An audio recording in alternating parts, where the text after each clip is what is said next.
Welcome everyone to our June Dutch webinar. I'm Alan Strozier, a member of the marketing team with Precision Analytical, creators of the Dutch test. For Men's Health Month, we have a great webinar in store for you with Dr. Ralph Esposito.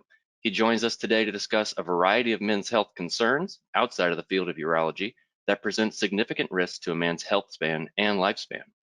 As a follow-up to today's webinar, we will be hosting a live Q&A with Dr. Esposito on Instagram in the next couple of weeks. Please submit your questions in the GoToWebinar control panel at the bottom of your screen, and we will answer those during that live event. All attendees here will receive a separate invitation with those details via email. If you're new to us today and not already familiar with the Dutch test, Dutch stands for Dried Urine Test for Comprehensive Hormones. It's a group of validated tests that provide the most complete evaluation of sex and adrenal hormones, including metabolites. The simple and convenient at-home collection for patients and support on every comprehensive report from a team of hormone experts puts you in the driver's seat to helping solve your patient's most complex hormone issues.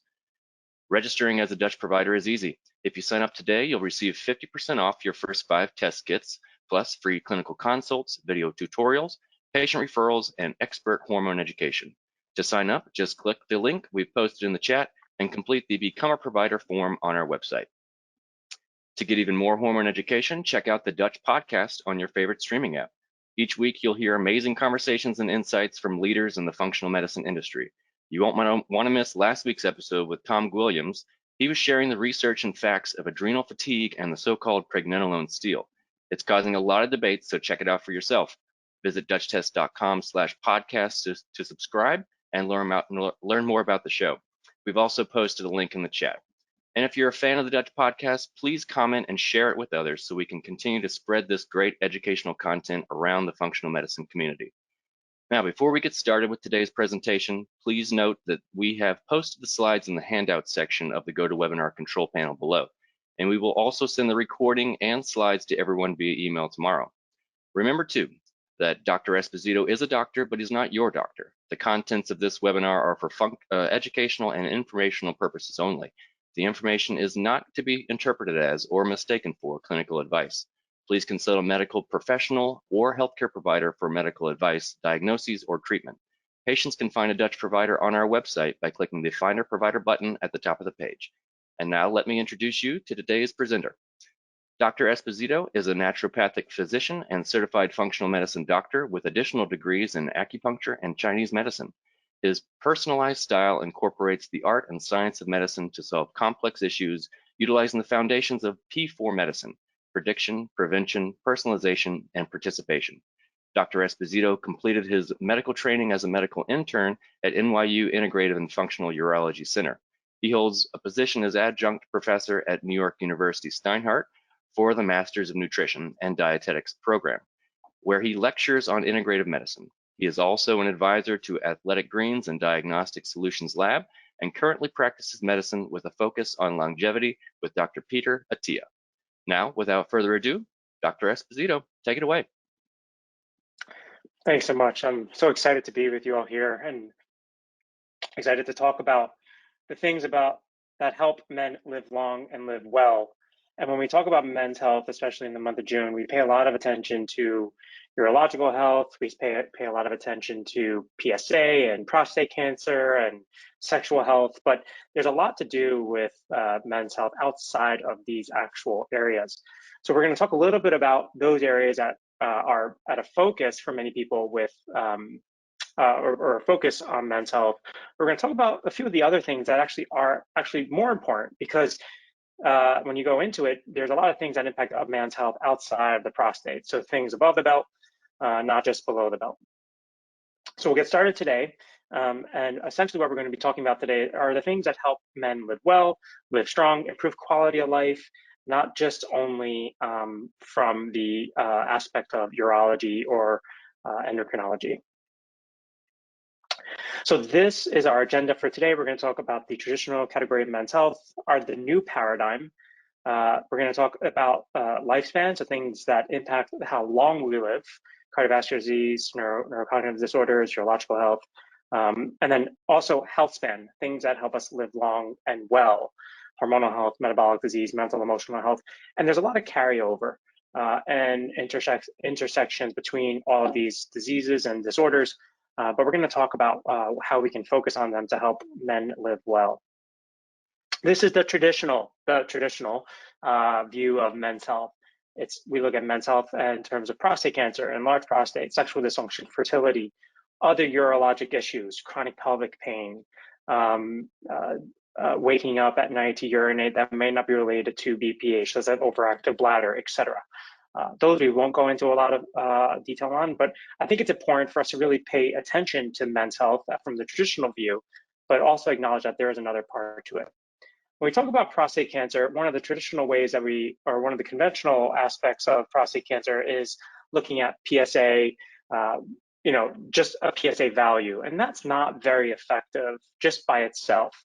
I recommend most clinicians to actually use PSA as a tool, but not their only tool, and not the tool that exists only in one period of time, but over a period of time, a function of time.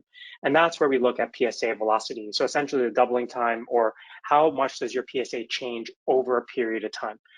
There's several calculators that you can use to help calculate this. You would put the date and you would put the value of your PSA. And then as we go through it, or as you accumulate some of the data, you will get a PSA velocity.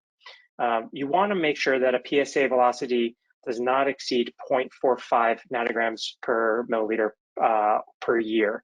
So essentially, when we measure PSA velocity, the quicker it increases, or the more it increases, the higher the risk there is of there being an aggressive prostate cancer there.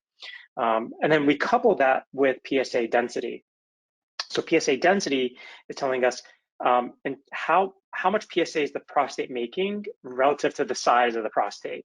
So whenever PSA density becomes elevated, there's also, which basically means, is it making more PSA, or is a small prostate making a lot of PSA, or is it a big prostate making a lot of PSA? And this is where we try to differentiate between BPH and enlarged prostate versus prostate cancer. None of these tests are diagnostic. And as clinicians know, the only way to diagnose prostate cancer is obviously through biopsy and confirming with a urologist.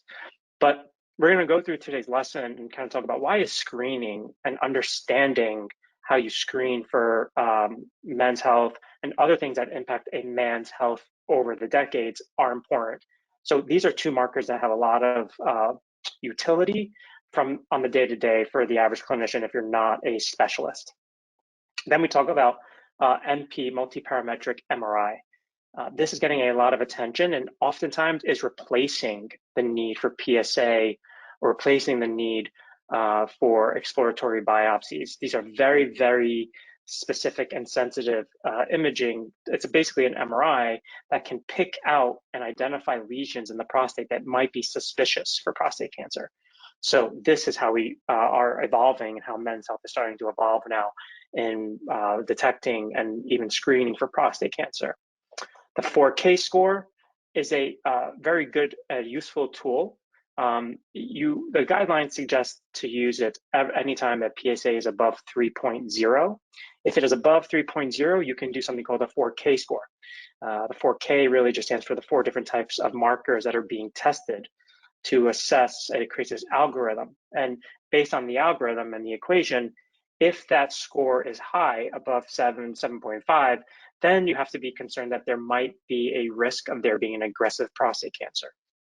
One of the things we're going to talk about today is prostate cancer, obviously, but what we really want to focus on is not all prostate cancers, but the prostate cancers that kill people, right? The prostate cancers that men die from.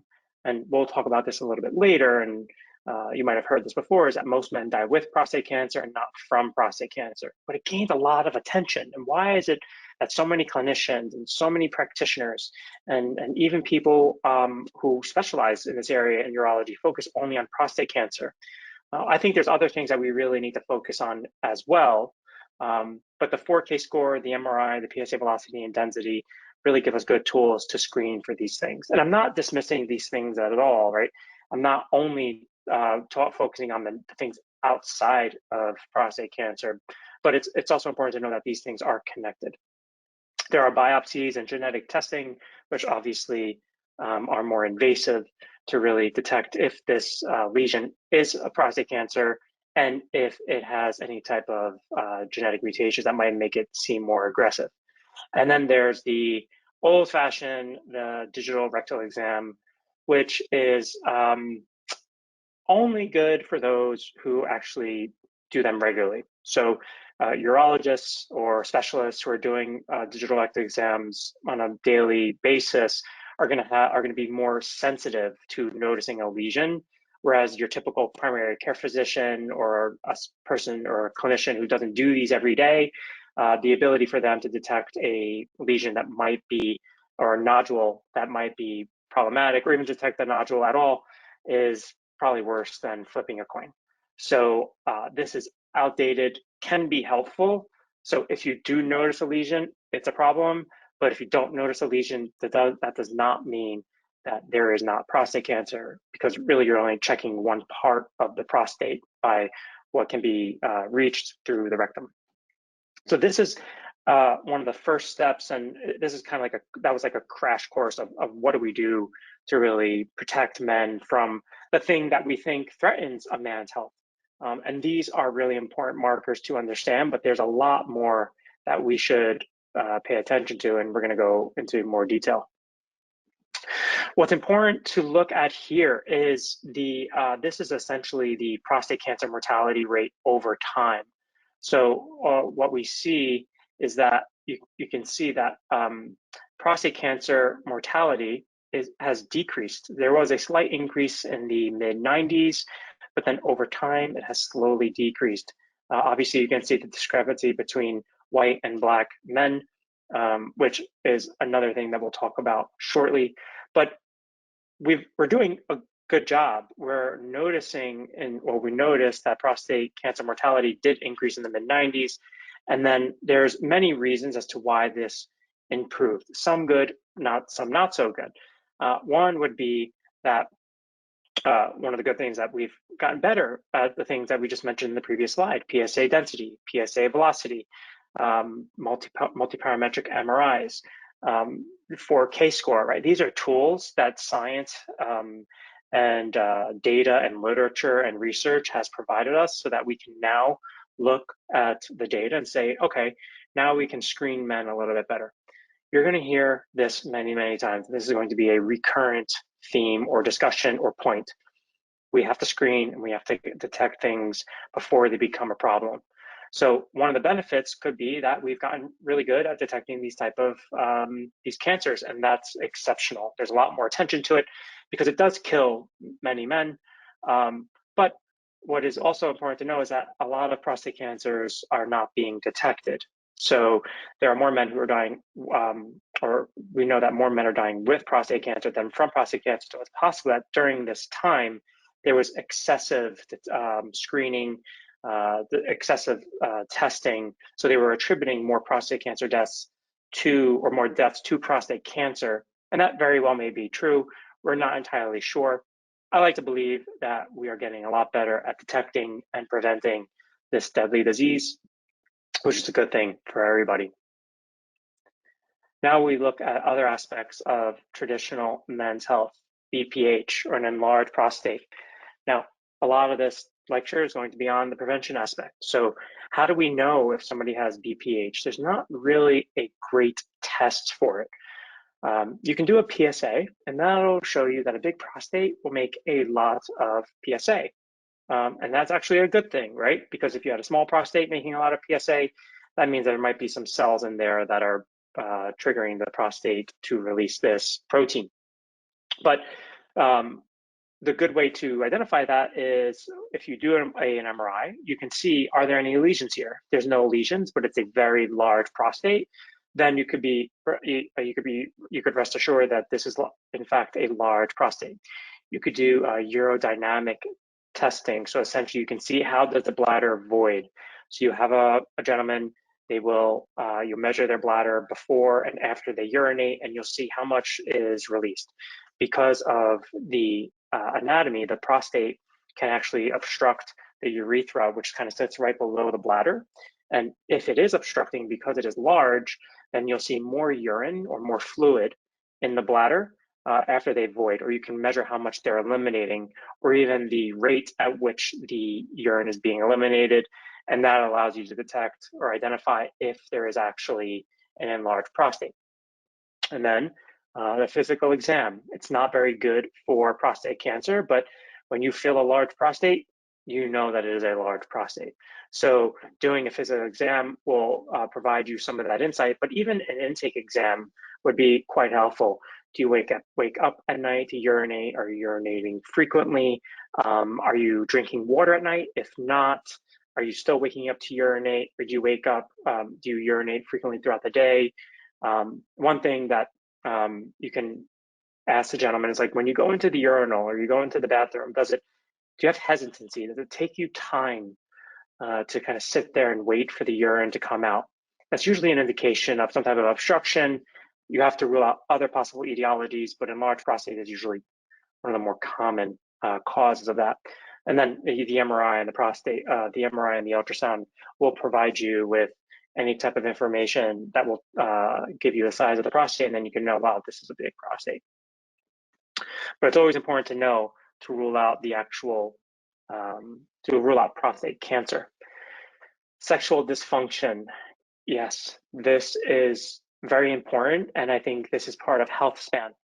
And it's often overlooked because many physicians might not see it as a necessity or might not see it as being very important. So we look at things that, as for myself, I think it is important, because not only is sexual health a physical symptom or a physical issue, but it's also a mental and emotional impact, and it can really have an influence on a man's relationship, on their confidence.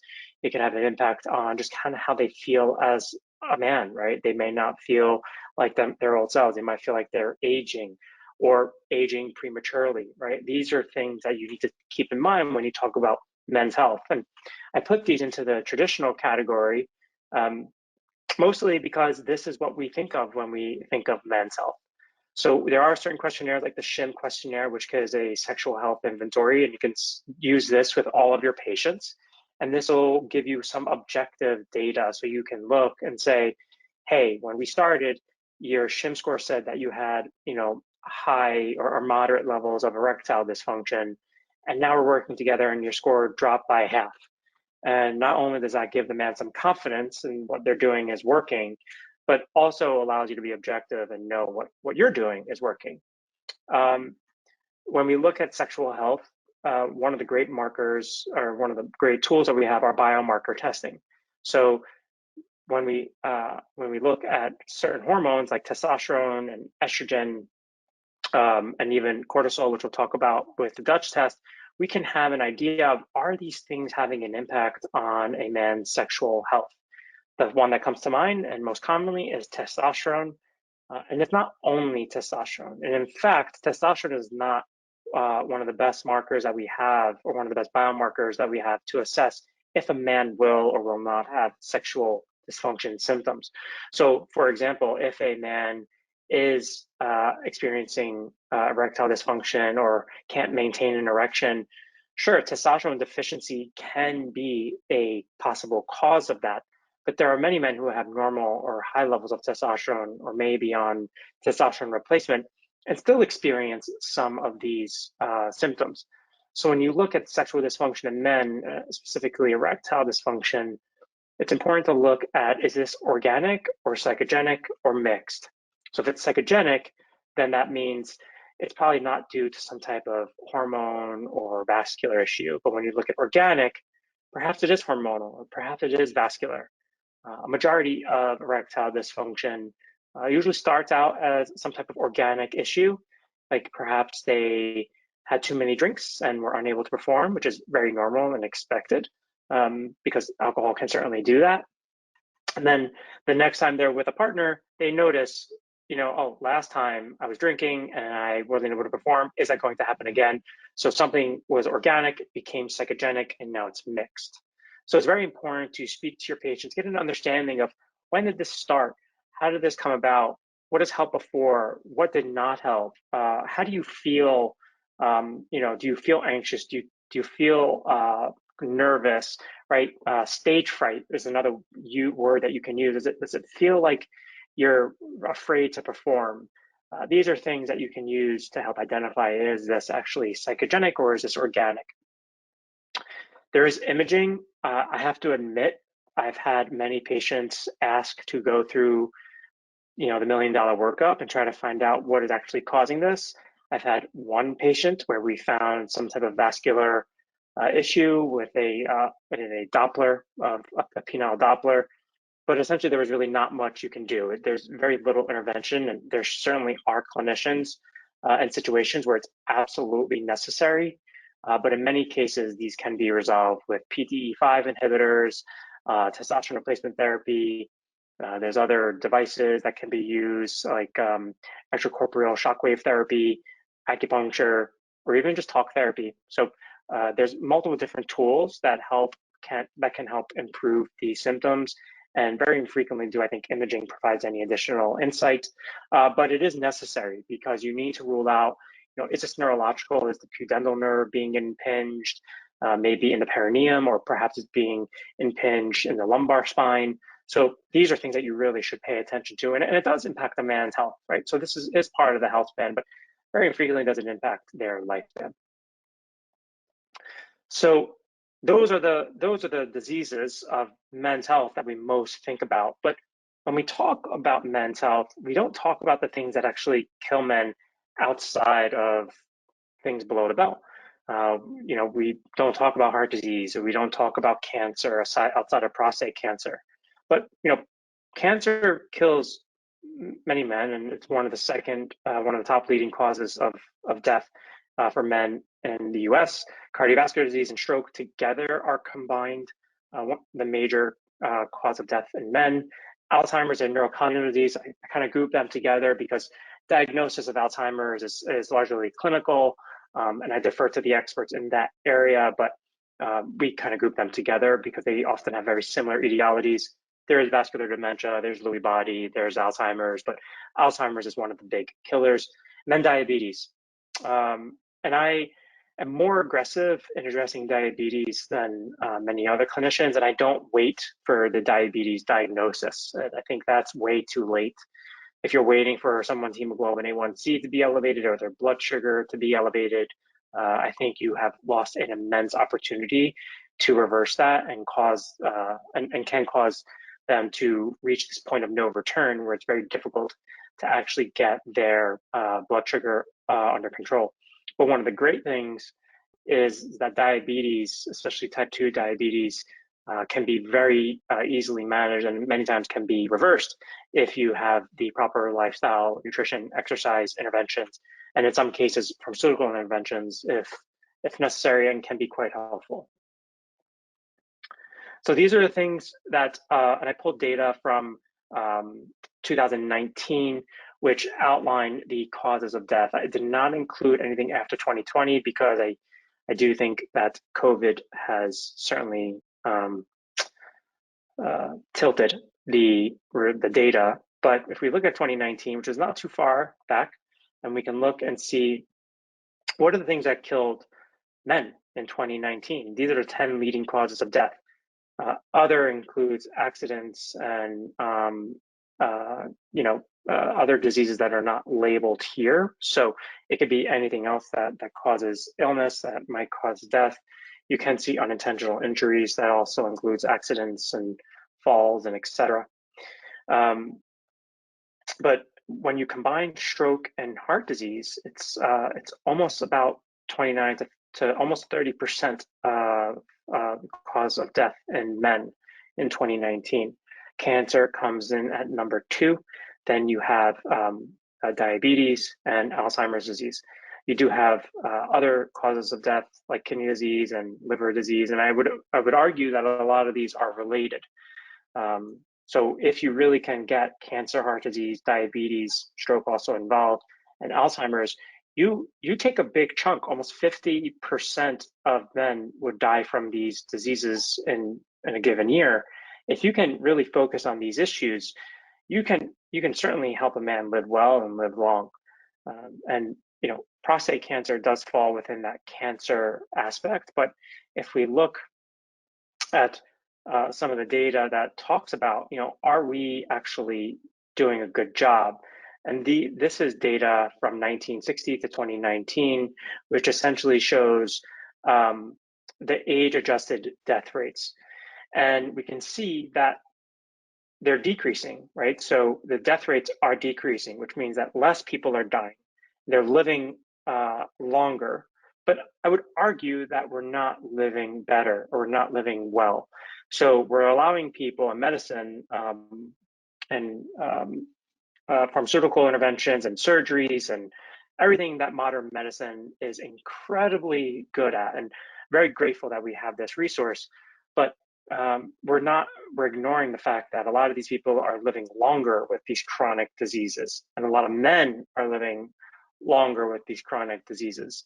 And I want to make sure that we're really putting a dent in those things that are allowing men or preventing men from living well, because nobody wants to live the last 5 to 10 years of their life suffering from any type of cognitive dysfunction. They don't want their family to experience that. I know that very well, and all too well. I would wish that upon nobody. So I really want us to understand that, yes, we're allowing people to live longer, and we allow people to live with these chronic diseases longer, but it's actually doing us a disservice, and we'll talk a little bit about that. So this is a breakdown from the NIH, which kind of shows the causes of death, or the percentages of men that are dying from diseases from age 30 to 75. And you can see prostate cancer is not even the #1 cancer cause of death from cancer. In fact, it's lung cancer. Obviously, this does not include individuals who, or this does include individuals who are smoking. So this can be largely outweighed by, so if you took this out, if you took out smokers, I assume they'd be closer to the prostate cancer rate. We can also see colon cancer as a major cause of death. And again, another preventable cancer. And vascular disease, which is a majority of coronary heart disease, kind of takes home the cake home. I mean, you can see here vascular disease from age 30 to age 75 is just the biggest cause of death for men. And then we look at all these other things, right? And Alzheimer's disease, and again, neurological diseases, which includes many other things, but it certainly increases as men age. And we'll talk more specifically about Alzheimer's disease as we get closer. But it's very good to look at these conditions and say, well, what are things that are causing death in men? And you can even see diabetes as well. It does decrease as we age, but it is a significant risk factor. As I mentioned earlier, this is the new paradigm of men's health. They all overlap, they all work together. And in the center is where I want to put a dent. I want to help everybody understand why all of these things are connected. And I want to kind of treat it from the inside out. So if we just try to attack, one of these circles, that would be incredible. And if we could abolish one, cardiovascular disease or Alzheimer's disease or cause of death from cancer, that would be huge. But I do realize that we have to be realistic. And if we can hit the middle and create this ripple effect that maybe takes a chunk out, a few percentages off of each individual circle, we can have a huge impact on how we help people in the modern medical system. And I hope everybody here can also learn from that as well. So this is the new paradigm of men's health. So this is essentially a theoretical graph by Matt Kaberlin, which shows, how healthy is the Healthspan concept. And you can see here that this is the graph for Healthspan, and you can see this is the graph for lifespan. They all end at the same point, right? We can all say that at some point it doesn't really matter because we all end up in the same place. Sure, if that's really how you want to think about it, that's reasonable. I would suggest that you do not think about it that way. What we want to focus on is how can we live well for as long as possible? And this is just a general health metric. We don't have a specific way we're measuring it. We're just saying a scale of 1 to 10 or 0 to 10. As we age, we're all generally very healthy. We feel kind of immortal until the age of 40. And then at the age of 40, we start feeling it, right? You see, oh, my knees hurt a little bit more, or I have to take this medication for my blood pressure. And that's when lifespan and the health metric starts to decline much quicker than health span. So this red, as we can see here, is kind of prolonged. So we're staying healthier longer, and then we kind of decline. And it may sound kind of morbid to think about it that way, but you don't want to live the last 20 years of your life, as you can see here, really on this very steep slope of health. So my goal is to have patients get closer to that red line and farther away. So let's shift this graph upward towards a better health span. So we're going to break that down into cardiovascular disease. This is our first aspect of improving health span in this new paradigm. This is ways that we can kind of assess or test for cardiovascular disease. A lot of fancy tests, a lot of fancy names, right? What I think is very important to understand is that there is advanced lipid testing that can be done. Now, this is not something that the Dutch test can give us a direct insight into, but there is a correlation with our hormonal health and our cardiovascular health, as you probably have heard from other lectures and webinars, that the benefits of estrogen in maintaining endothelial function, also the benefits of estrogen in dementia and cognitive decline, testosterone, obviously for its impact on nitric oxide synthase and supporting the vasculature. But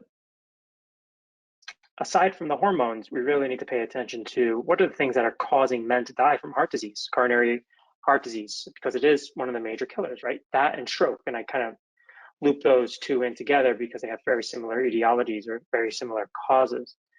And we look at things like, many doctors will look at LDL-C, and you don't see LDL-C on this list here.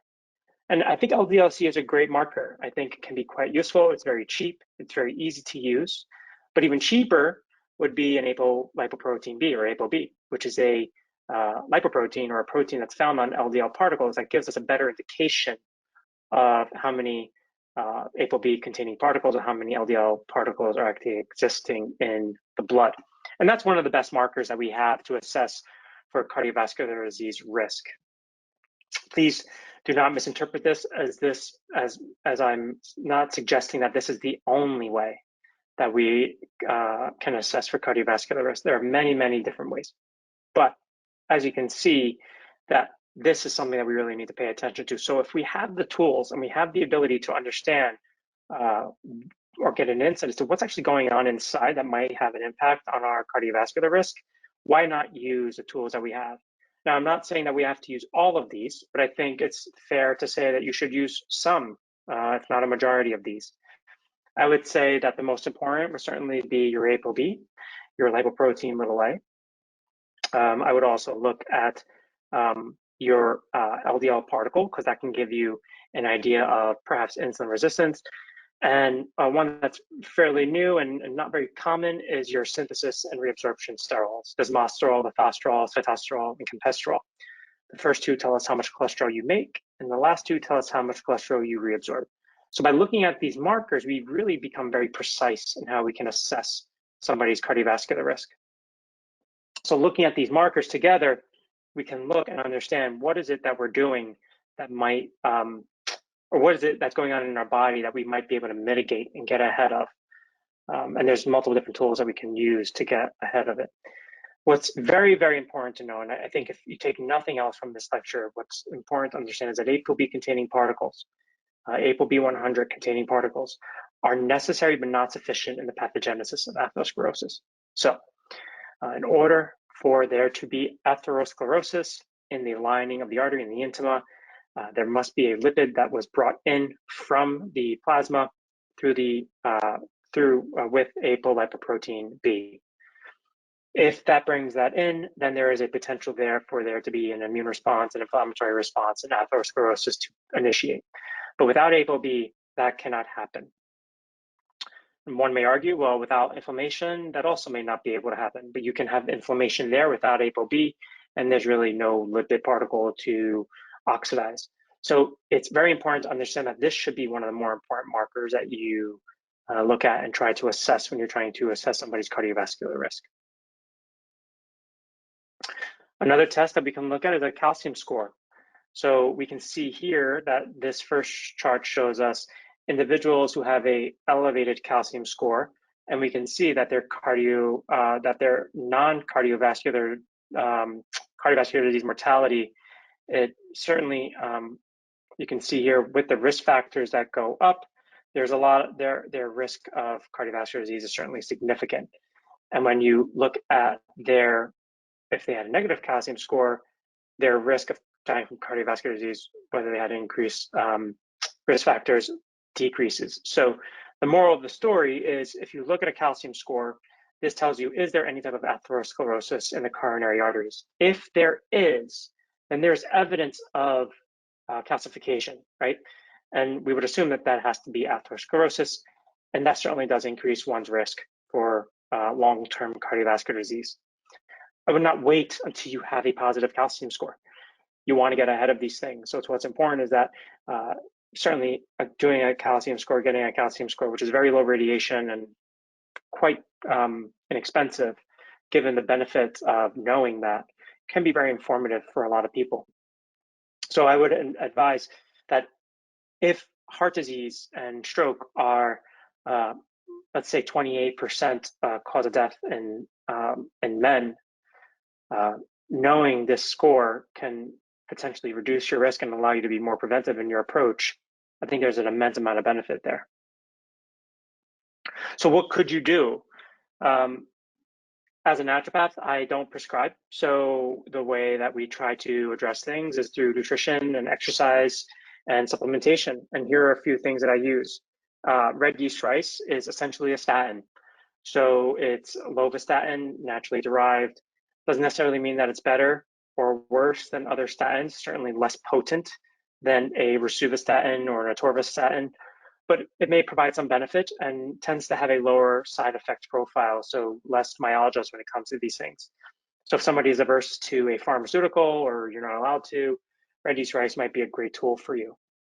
I have to admit, I don't get a lot of benefit from bergamot, but berberine, I do see some benefit. It does get a lot of attention as a anti-aging or a longevity supplement, but actually can inhibit PCSK9, which allows you to prolong the life of your LDL receptors. And by doing so, you can help clear cholesterol.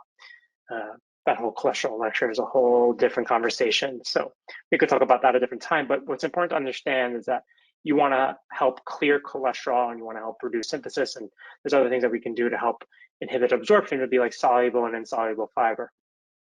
There are other nutraceuticals like bergamot. I don't find much benefit from it, but there is some minor data, some data suggesting that it might have a minor effect. Omega-3 fatty acids, EPA and DHA. We're not sure how these things work in terms of why do they reduce cardiovascular risk. They don't reduce ApoB, and they don't reduce triglycerides significantly. You can see that in the REDUCE-IT trial, but they do create these anti-inflammatory molecules called resolvins and protectins, which, if I had a guess, has a significant impact on reducing risk. So not to get too far in the weeds of it, but that might be one way that these nutrients are helping. And then niacin is kind of hit or miss, more miss than hit. So it may be helpful in some individuals who have high Lp(a), but the side effect of that flushing might be uncomfortable for some people and may not work for everybody. So I think it's worth an experiment, very low risk, but I wouldn't put a lot of money on it if you are trying to count that as your one and done. These are the dietary and nutrition interventions. Advanced lipid testing really can tell you if you need to reduce your saturated fat. So if you're making a lot of cholesterol, reducing your saturated fat might actually be helpful because saturated fat might cause increased synthesis in cholesterol and impair how much cholesterol you clear. And then again, we can talk about fasting and caloric restriction, which provide benefit in multiple different ways depending on which technique that you're using. Now we have to talk about cancer. So we spoke about prostate cancer, but when we talk about prostate cancer or cancer prevention, there's primary prevention, there's secondary prevention, and then there is tertiary prevention.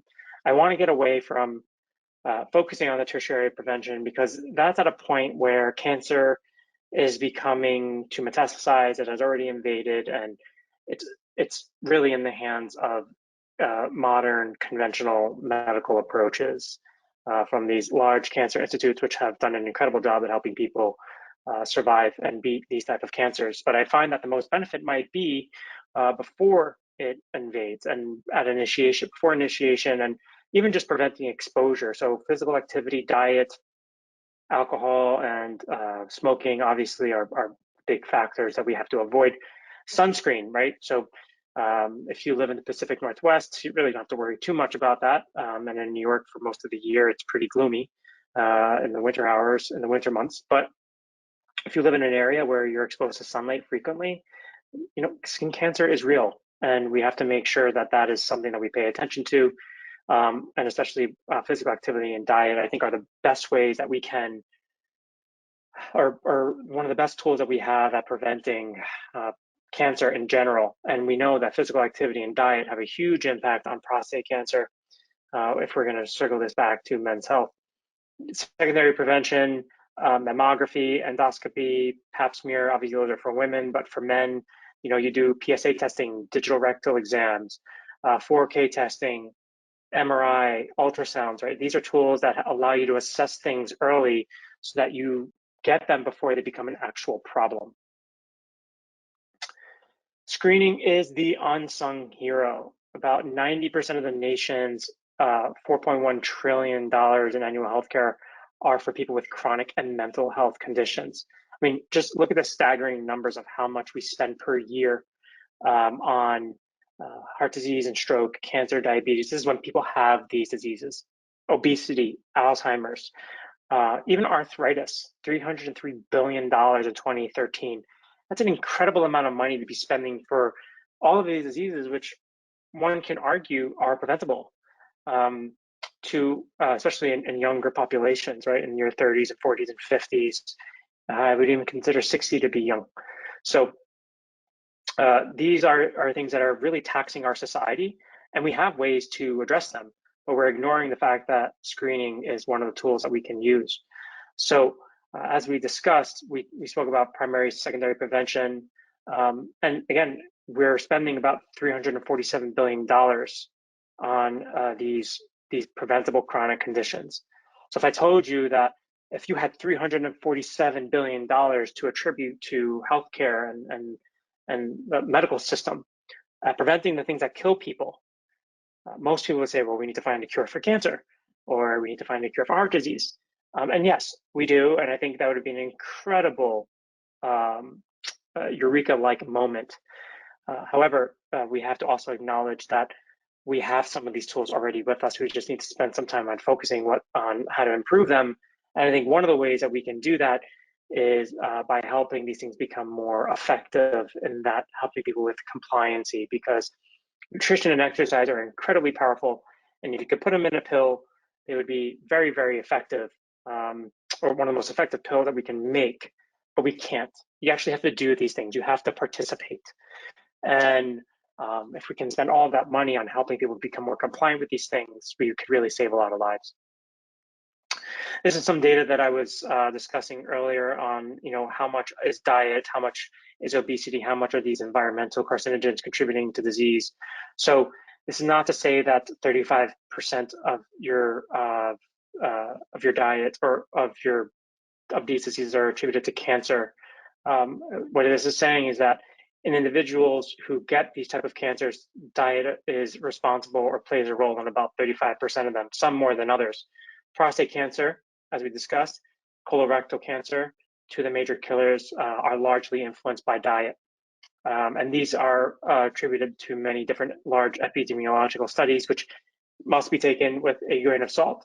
But when there's some type of signal there, I think we need to pay attention to it. And I don't think anybody can argue that your diet has an impact on your health in general, even if we just try to manipulate your insulin sensitivity. Obesity, outside of smoking, is probably one of the major causes of cancer. And it's largely due to the inflammatory aspect that coincides with obesity. insulin resistance.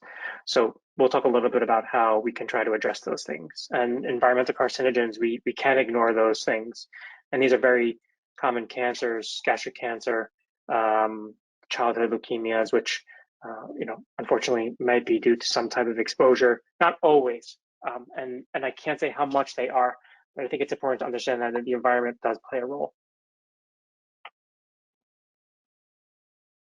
Alzheimer's disease. When we think about Alzheimer's disease, we often talk about, we think that it's an issue in women. And that is true.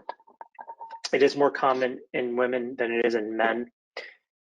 However, women usually live longer with Alzheimer's disease, and men usually decline much quicker. You can see here from 0 to 60 months that rate of decline is true, and clinically we do see this. Now, we don't know exactly why. Is it possible that the long-term estrogen exposure, progesterone exposure prior was protective? Large declines in testosterone might play a role. I think whenever we look at diseases that try to differentiate between men and women, we try to blame the sex hormones. And that is, I think, part of the picture. But we also have to consider that there's other factors that play a role here. It's not just those hormones and those direct impact of the hormones, but what have those hormones done over time to protect or not protect our body from any type of issues that might be contributing to these diseases. And I think Alzheimer's is one of those things that, again, I wish upon nobody, and it's a struggle for the individual and for the family who have to deal with this. So just knowing that, or just acknowledging that, although Alzheimer's disease is more prevalent in women, men also experience Alzheimer's, and they usually decline much quicker. So you can see here, there's a twofold increased risk in women versus men, but men have a shorter lifespan after diagnosis. So they usually, as I said, this decline quicker.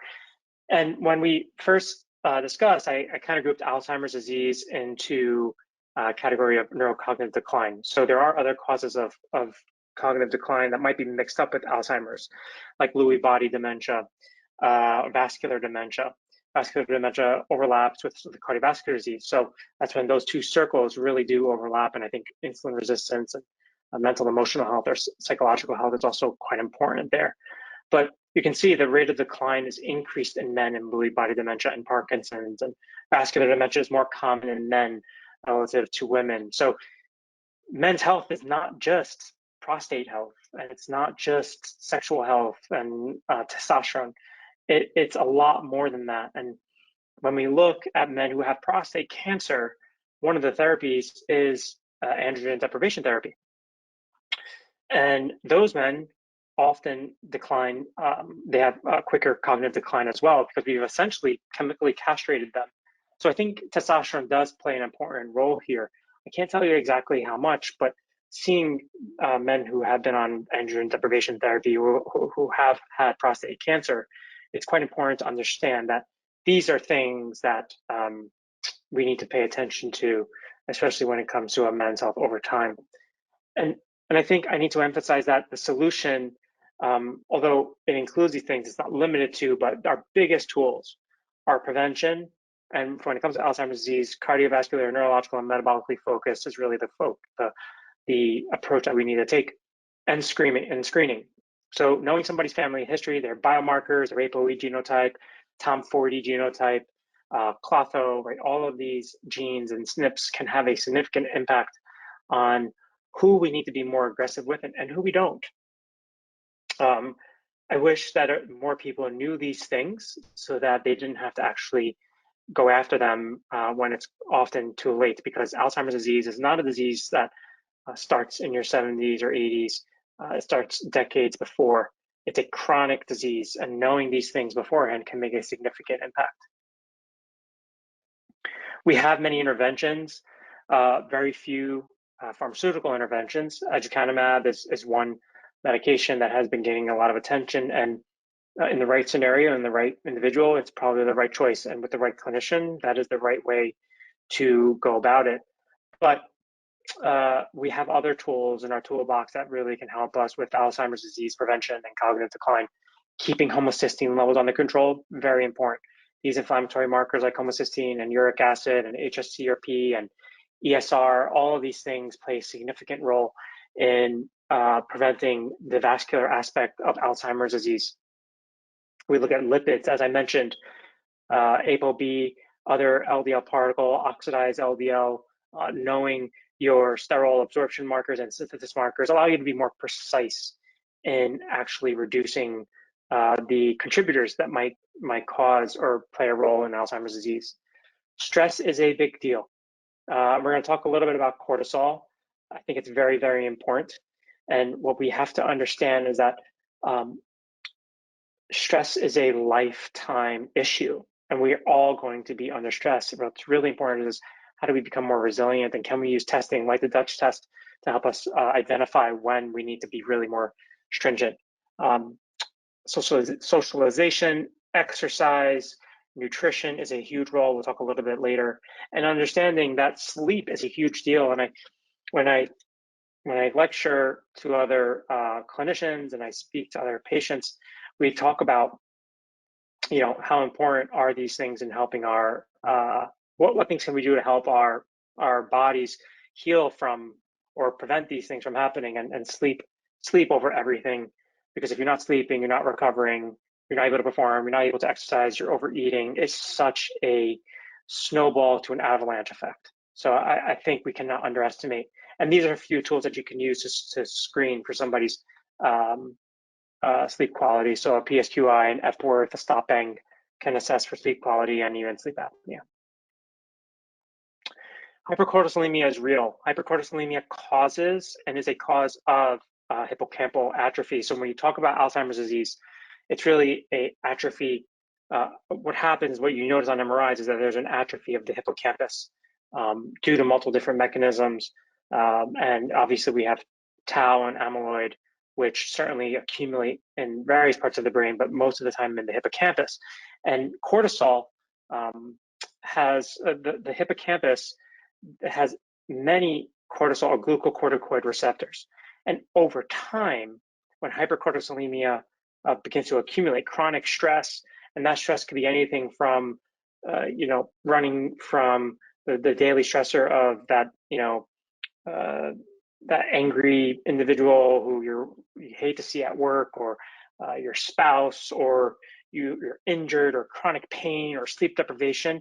Over time, this chronic hypercortisolemia, not Cushing's, although Cushing certainly can do that, and that's one of the cases that we use to kind of make the case that cortisol is an issue. But over time, it causes this hippocampal atrophy. And these glucocorticoid receptors are found largely in the hippocampus, and at very low levels, they might be protective because they stimulate production of other neurotransmitters and adrenaline, which might provide this acute benefit. But over time, there's this inverted U-shaped curve where you get slight benefit, and then chronic hypercortisolemia just causes this hippocampal atrophy, and that then desensitizes the remainder of the HPA axis. So the brain is noticing that there's cortisol, your hippocampus is atrophying, and then it causes this trickle down, or this large effect of making your body less sensitive to these sensors. And then we have the negative impact of these glucocorticoids on BDNF, so brain-derived neurotrophic factor, which is a trophic type of hormone, which helps these nerves to grow. So chronic cortisol hypercortisolemia causes these things to decrease. And then obviously you have the other aspects of inflammatory cytokines, which is caused by elevated cortisol. So not only elevated cortisol, but certainly as a player. And I think one of the main things that we really need to understand, and what I try to drive home, is that it's not one of these things. It's not just one of those circles. This new paradigm for health is not just one part of that Venn diagram. And that's why it looks so silly with 8 different circles, but they all matter. And Alzheimer's disease and men's health is a multifaceted disease and requires a multifaceted approach. This is a very good image of kind of what happens over time, is that this hippocampus becomes atrophied, and a normal hippocampus will have an appropriate response, but over time, this negative feedback does not work, and now we have this vicious cycle. And these are some tools that we have to really assess, and I love this image, which really does do an exceptional job at outlining, how does this start? And look at all these things up here. We have supplements, stress, exercise, diet, sleep, HRT, which can be quite helpful, social engagement, right? All of these things have an impact. And whether you can see here whether they have a positive or negative impact, like self-stress, which causes obviously a negative impact and can obviously lead to neurotransmission issues, which then lead to central nervous system dysfunction and obviously all of the other inflammatory cascades that can occur from that. But we have ways to protect ourselves from that. And we have the tools to do it. Metabolic syndrome. And I call it metabolic syndrome because we don't really have a kind of broad reaching category. I think insulin resistance is probably more appropriate, but this is what's usually more discussed in the literature and what other clinicians would kind of understand. And the underlying cause of many chronic diseases is metabolic syndrome and insulin resistance. And cardiovascular disease, we can link it back to metabolic resistance, insulin resistance and metabolic disease. Endothelial dysfunction, one of the necessary causes or one of the necessary conditions to lead to cardiovascular disease. Cognitive decline, hypercortisolemia causes elevated blood sugar. You're eating a bunch of processed foods. That's certainly going to have a negative impact, not only on your brain, but on your pancreas and your muscles. As we discussed, obesity, one of the major causes outside of smoking for cancer. I think it's really important for us to focus on sarcopenia, and we don't diagnose sarcopenia until we're later in life, but sarcopenia is certainly an issue because lower muscle mass makes us less able to metabolize fuel as energy.